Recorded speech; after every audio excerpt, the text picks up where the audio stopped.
10, 11, 12 তিনটা পয়েন্ট আসছে এক হাদিসে।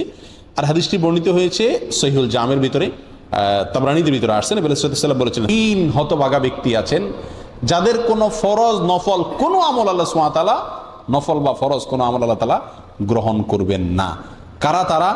নাম্বার 1, মা বাবার অবাধ্য সন্তান, মা বাবাকে কষ্ট দেয়, মা বাবার ন্যায্য দাবিকে মানে না। 11 নম্বর হলো মান্নান।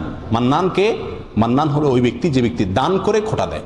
12 নম্বর হলেন ওয়া মুকাযযিবুন বিল কাদার, যে তকদিরকে, ভাগ্যকে অস্বীকার করে, সেই ব্যক্তিরও কোনো আমল কবুল হবে না।